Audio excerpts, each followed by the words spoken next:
नमस्कार दोस्तों, good morning. Crescent education classes में आप सभी का स्वागत है। कैसे हैं आप सभी लोग? उम्मीद करते हैं सभी लोग हेल्दी होंगे और अच्छी प्रिपरेशन कर रहे होंगे। दोस्तों आज की वीडियो इंफॉर्मेटिव होने वाली है। दो इंपॉर्टेंट न्यूज़ दोस्तों निकल कर आ रही है। एक तरह से खुशखबरी है, प्रवक्ता भर्ती की दोस्तों अपडेट आई है नई। जल्द ही दोस्तों आपको प्रवक्ता भर्ती देखने को मिलेगी। काफ़ी समय से दोस्तों इस भर्ती का वेट हो रहा है। उत्तराखंड लोक सेवा आयोग को दोस्तों अधियाचन भेज दिया गया है एजुकेशन डिपार्टमेंट के द्वारा। संशोधित अधियाचन है वो दोस्तों। पहले 474 पदों के लिए दोस्तों अधियाचन भेजा गया था, लेकिन अब दोस्तों पदों की संख्या बढ़कर 613 हो चुकी है और ये दोस्तों बिल्कुल पक्की खबर है। और जल्द ही दोस्तों आपको उत्तराखंड लोक सेवा आयोग के द्वारा प्रवक्ता भर्ती का विज्ञापन भी देखने को मिल जाएगा। उत्तराखंड एलटी तो आने वाली है, साथ ही साथ दोस्तों लेक्चरर की पोस्ट भी आपको देखने को मिलेगी। और इसके अलावा दोस्तों बीआरपी और सीआरपी में 955 पदों पर नियुक्ति का दोस्तों आदेश हो चुका है। आउटसोर्सिंग के माध्यम से दोस्तों नियुक्ति होने जा रही है। बहुत समय से दोस्तों बीआरपी और सीआरपी के बारे में ये चर्चाएं चल रही थी कि कब इस पर भर्ती आएगी, लेकिन अब जल्द ही दोस्तों इस पर भी भर्ती देखने को मिलेगी। तो इसमें दोस्तों लेकिन आउटसोर्स से रहेगी। अभी तक दोस्तों इसकी शैक्षिक योग्यता के बारे में डिसाइड नहीं था कि कौन सी इसकी शैक्षिक योग्यता रखी जाए, क्योंकि इससे पहले तक डेपुटेशन के माध्यम से टीचर्स को ही यहाँ रिक्रूट किया जाता था जो कि ऑलरेडी शिक्षा विभाग में कार्यरत थे। लेकिन इस बार पहली बार ये जो बेरोजगार हैं उत्तराखंड के, उनको यहाँ पर मौका मिलने जा रहा है। तो क्या रहेगी इसकी शैक्षिक योग्यता, इसके बारे में डिटेल में जानेंगे और उत्तराखंड प्रवक्ता भर्ती को लेकर क्या अपडेट्स हैं इसके बारे में जानेंगे। तो चलिए आज की वीडियो को शुरू करते हैं।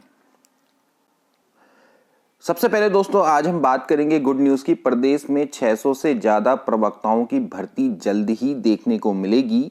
सरकारी स्कूलों को जल्द ही 613 प्रवक्ता मिल जाएंगे। सरकार ने लोक सेवा आयोग को प्रवक्ता भर्ती का संशोधित प्रस्ताव भेज दिया है। उम्मीद है कि प्रधानाचार्य भर्ती के साथ ही प्रवक्ताओं की भर्ती प्रक्रिया भी स्टार्ट हो जाएगी। देखिए अभी हाल में ही प्रधानाचार्य भर्ती सीधी भर्ती के माध्यम से होने का प्रस्ताव भेज दिया है। उसमें भी तकरीबन 692 पद हैं दोस्तों, जिसका काफी विरोध हो रहा है। लेकिन वो भर्ती आप लोगों के लिए नहीं है, खासकर मैं बात कर रहा हूँ उन बेरोजगारों की। लेकिन जो ऑलरेडी शिक्षा विभाग में कार्यरत हैं, जिनको 10 साल हो गए हैं लेक्चरर बने हुए, तो उनको अभी मौका है डायरेक्ट प्रिंसिपल बनने का। तो लेकिन वो विभागीय भर्ती है। लेकिन जो आपके काम की भर्ती है दोस्तों वो ये है प्रवक्ता भर्ती, जिसका भी संशोधित अधियाचन भेज दिया गया है। साथ साथ पहले दोस्तों इन्होंने 474 पदों पर भेजा था, जिसको हमने आपको बताया था कि लगातार इसमें चेंजेस होने हैं, क्योंकि वो जो प्रस्ताव था वो जल्दबाजी में भेजा गया था, उसमें बहुत सारी खामियां थी। लेकिन अब दोस्तों प्रवक्ता भर्ती का नया अधियाचन भेज दिया गया है और जल्द ही दोस्तों आपको प्रवक्ता भर्ती देखने को मिलेगी। इसके अलावा देखिए क्या है, आयोग के ने सरकार को प्रवक्ता भर्ती के प्रस्ताव में पदों को आरक्षण को नए मानकों के अनुसार संशोधित करने को कहा था। क्योंकि दोस्तों यहाँ पर जो अभी आरक्षण के नए मानक हुए थे, नए स्टैंडर्ड आए थे, खासकर दोस्तों जो आपका फिजिकली हैंडीकैप्स हैं उनको लेकर नए मानक हुए थे। तो उसके द्वारा फिर पुनः चिन्हांकन किया गया, उसके आधार पर ही नया प्रस्ताव भेजा गया। दरअसल पूर्व में भेजे गए भर्ती प्रस्ताव में पदों को राज्य की महिलाओं, अनाथ बच्चों के लिए तय आरक्षण के अनुसार विभाजित नहीं किया गया था। तो आप देख सकते हैं दोस्तों कि यहाँ पर जो पहला जो प्रस्ताव भेजा गया था वो बहुत पहले भेजा गया था, तो उसमें फिर महिलाओं और अनाथ बच्चों के लिए भी आरक्षण के अनुसार उसको विभाजित नहीं किया गया था। इसके अलावा फिजिकली हैंडीकैप का भी मामला है। माध्यमिक शिक्षा निदेशालय से संशोधित प्रस्ताव मिलने के बाद शिक्षा सचिव रविन्द्रनाथ रमन ने उसे आयोग को भेज दिया है। तो अभी यूकेपीएससी के पास दोस्तों चला गया है, शासन नहीं यूकेपीएससी के पास दोस्तों चला जा चुका है। तो इसका मतलब यह है कि बहुत अच्छी न्यूज़ है। 613 पदों में 550 पद सामान्य शाखा के हैं और 63 पद महिला शाखा के हैं।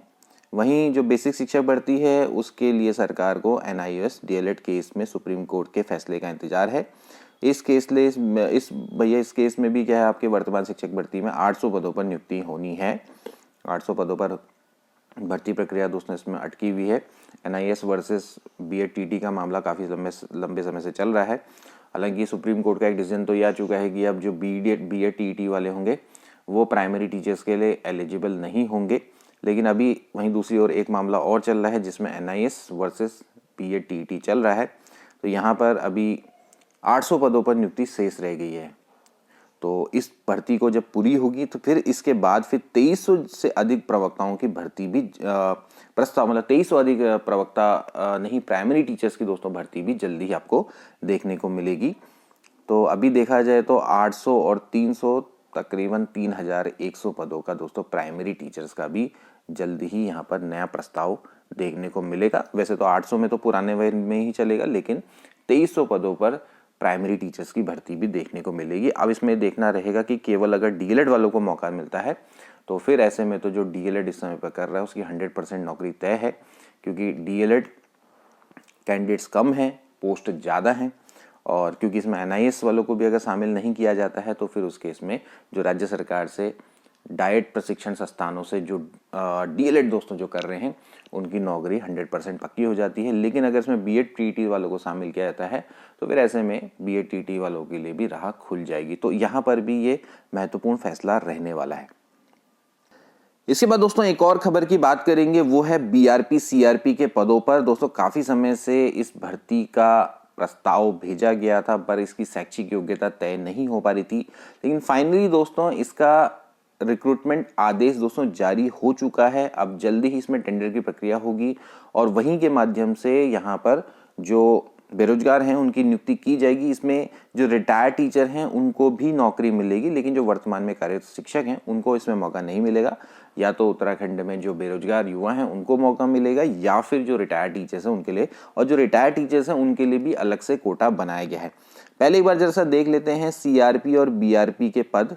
देखिए सीआरपी को हम बोलते हैं cluster resource person, block resource person BRP कहलाता है। इनका काम दोस्तों क्या होता है कि जो समग्र शिक्षा अभियान है उसके क्रियान्वयन से संबंधित कार्य होते हैं, उसका पूरा कार्य अच्छे से हो रहा है या नहीं हो रहा है, वही दोस्तों इनका कार्य होता है। शिक्षा विभाग में टीचिंग के अलावा दोस्तों अन्य कई सारे कार्य भी होते हैं, क्योंकि आपको एक व्यवस्थापक भी आवश्यक होता है कि जो सारी चीज़ों को व्यवस्था करे। ठीक है, प्रशासनिक स्तर अलग है, इसके अलावा स्थापना स्तर अलग है। शिक्षा विभाग में शिक्षकों का यानी कि एक समुदाय है जो कि टीचिंग का कार्य करता है। शिक्षा विभाग ना सिर्फ केवल शिक्षण कार्य से जुड़ा हुआ है, अन्य कई सारे कार्य भी उसके संग जुड़े हुए हैं। तो यहाँ पर दोस्तों जो बीआरपी सीआरपी हैं ये दोस्तों एक तरह से केंद्र द्वारा प्रायोजित योजना है, केंद्र पोषित ही कह सकते हैं इसको, क्योंकि 90% जो पैसा होता है दोस्तों इसमें जो केंद्र सरकार है वो वहन करती है, जबकि 10% पैसा राज्य सरकार इसमें वहन करती है। तो इसमें जो आपकी सैलरी है उसका कोई इशू नहीं रहने वाला, सैलरी अच्छी खासी रहेगी इसमें, और केंद्र सरकार के द्वारा टाइम टू टाइम आपको पैसा मिलता रहेगा, क्योंकि वो राज्य सरकार को देती रहेगी। वरना राज्य सरकार तो हमेशा रोना करती है कि उनके पास पैसा नहीं है। तो इस केस में आपके पास धन की कोई कमी नहीं है। समग्र शिक्षा अभियान आपका केंद्र सरकार के द्वारा चलाई गई योजना है, तो केंद्र से क्योंकि स्पॉन्सर्ड स्कीम है, सो 90% पैसा केंद्र ने ही देना है, तो कोई इसमें यहाँ पर दिक्कत नहीं है। ठीक है, तो अभी फिलहाल काफ़ी समय से इनके पास पैसा पड़ा हुआ था डम, तो फाइनली इन्होंने अब केंद्र सरकार से बहुत ज़्यादा दबाव हुआ है तो 955 बीआरपी और सीआरपी के पदों पर नियुक्ति निकाल दी। अब लेकिन ये जो नियुक्ति होने वाली है ये आउटसोर्स के माध्यम से होगी। आउटसोर्स का मतलब ये है कि कोई बाहरी कंपनी आपको नियुक्त करेगी और रिक्रूट करेगी आपको शिक्षा विभाग में। तो यानी कि जो आपकी सैलरी है वो आपको आउटसोर्स कंपनी देने वाली है, एजुकेशन डिपार्टमेंट नहीं देगा डायरेक्टली। एजुकेशन डिपार्टमेंट उस आउटसोर्स कंपनी को सैलरी देगा और देन वो जो कंपनी है उसमें अपने चार्जेस काट के आपको सैलरी देगी। ये आउटसोर्स का फंडा होता है, जैसे उपनल में होता है। उपनल में क्या होता है कि उपनल के कार्मिक, क्यों बोला जाता है उपनल के कार्मिक, क्योंकि जो सरकार है उपनल से कर्मी को लेती है अपने डिपार्टमेंट में, या शिक्षक या कोई भी आपका विभाग है, तो जो तनख्वाह देने की बारी आती है तो सरकार या कोई भी अन्य विभाग है वो उपनल को सैलरी देता है या तनख्वाह देता है, और फिर उपनल उसमें से अपना परसेंटेज काट के एम्प्लॉय को सैलरी देता है। तो यही इसमें भी चलेगा। तो आउटसोर्स के माध्यम से दोस्तों ये नियुक्ति होने वाली है। डायरेक्ट इसमें शिक्षा विभाग और जो अभ्यर्थी हैं वो डायरेक्टली कनेक्टेड नहीं है, बीच में आपका क्या होगा कि एक न कोई एक कंपनी आ जाएगी। ठीक है, तो यहाँ पर आप एक बार देख लीजिए, कॉन्सेप्ट मैंने आपको क्लियर कर दिया है। देखिए क्या है, शिक्षा विभाग में 65 साल के सेवानिवृत्त शिक्षक भी संकुल और ब्लॉक संदर्भित व्यक्ति के पद पर नियुक्ति पा सकेंगे। 955 पदों पर आउटसोर्स से होने वाली नियुक्तियों के लिए शासन ने सेवा शर्तें तय करते हुए आदेश तय कर दिया है, जारी कर दिया है। ठीक है ना। अब एक बार दोस्तों इसका जियो देख लेते हैं कि भाई जियो क्या है इसका। तो दोस्तों ये है प्रेषक रविनाथ रमन सचिव उत्तराखंड शासन का वो आदेश, जिसमें राज्य परियोजना निदेशक समग्र शिक्षा अभियान ननूरखेड़ा देहरादून को दोस्तों यहाँ पर निर्देशित किया गया है कि अब सीआरपी और बीआरपी की भर्ती को किया जाए। तो समग्र शिक्षा योजना अंतर्गत विकासखंड स्तर पर सृजित ब्लॉक रिसोर्स पर्सन एवं सीआरपी यानी कि संकुल रिसोर्स पर्सन के पदों पर सेवा शर्तों और अर्हताओं के निर्धारण के संबंध में यहाँ पर दोस्तों निर्धारण किया जा रहा है इनकी सेवा शर्तों के बारे में। तो आप देख सकते हैं दोस्तों कि क्या क्या है।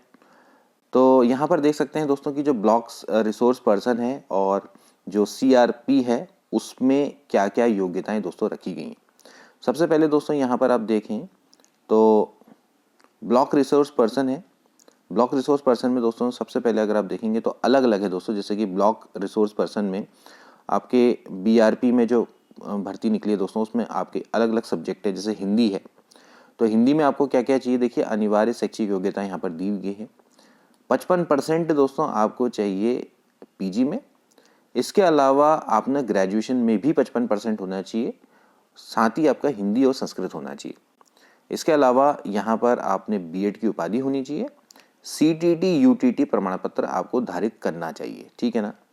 और इसके अलावा आपको कंप्यूटर में कार्य करने का अनुभव या दक्षता होनी चाहिए। आपको एमएस ऑफिस, पावर पॉइंट और एक्सेल आना चाहिए। ईमेल आपको आदि रहेगा अनिवार्य, ठीक है। आयु की बात करें तो 21 वर्ष से 42 वर्ष तक होनी चाहिए आयु, ठीक है।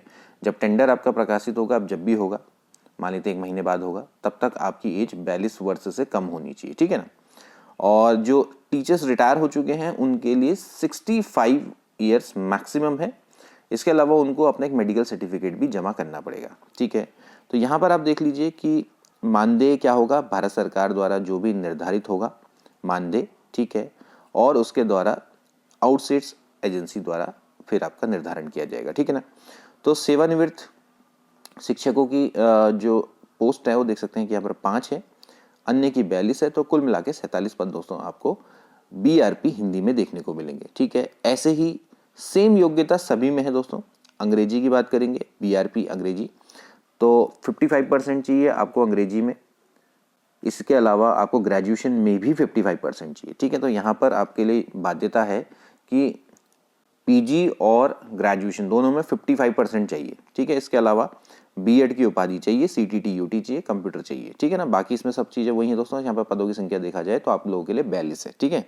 रिटायर्ड टीचरों के लिए 5 है। ऐसे ही दोस्तों अगर बीआरपी विज्ञान की बात करें तो विज्ञान में भी दोस्तों वही होगा कि आपको जेडबीसी चाहिए, ठीक है, जेडबीसी। और इसके अलावा भौतिकी भी दोस्तों यहाँ पर जोड़ रखी है इन्होंने।